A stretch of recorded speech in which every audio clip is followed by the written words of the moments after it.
So I'm tying a foam-based detachable strike indicator, or DSI as I call them, using the Jim Masura needle method. He posted this on YouTube to tie a different style of strike indicator. All you do is you take, in my case, I take a hat pin and bend it like at an angle where I can mount it horizontally in a vise. I'm using backer rod, which this is the 6mm or 1/4 inch material. This is used in painting and caulking, where you put this underlying and it backs up the caulking in a large hole. It's a closed cell foam that floats very high. It has specific gravity as low as 0.2, and it's easy to cut. I cut about 1.25 inch piece and thread it roughly in the center of the needle. To make it detachable, I use these quick change spinner snaps that I bought these in Cabela's or Bass Pro or any other tackle making supply house would have them. They also call them clevises. These are the small ones in white. They're little nylon ones. Have a hole here to thread your material through, and your leader comes in and is snapped into this half circle here. So I'm using braid today to tie this, because this is going to get a little bit of abrasion, I'm projecting. So I'm using this Suffix 10-pound braid and to tie this all together. I've spooled some of it onto an empty spool, and that's just to control the thread a little bit.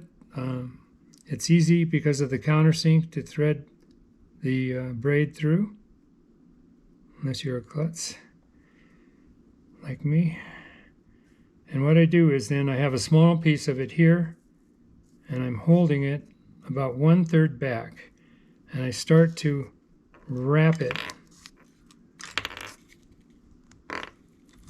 tightly, increasing the tight. I do a couple loops loose, and then I increase the tightness and draw in the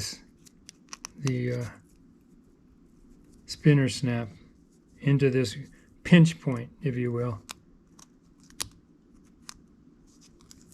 Okay. Cut off the tag end.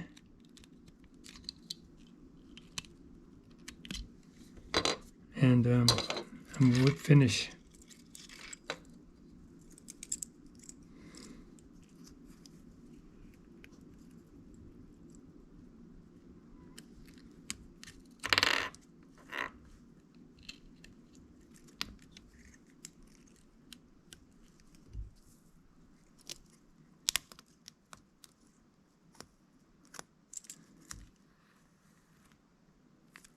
Like that.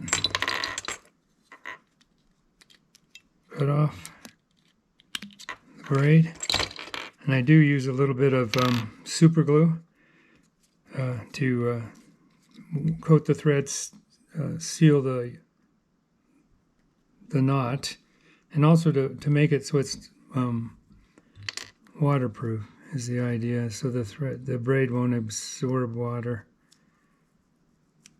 There. So this makes a very light strike indicator, as you can imagine. You clip it on your line, just like the yarn-based one that I show in fishing the DSI. And this will not absorb water, any significant water. I put them in, and they float for days because it's a closed cell foam. So this is a superior strike indicator that's very light, and so it doesn't cause the bobber stops to shift around as much as the yarn-based ones when they become wet.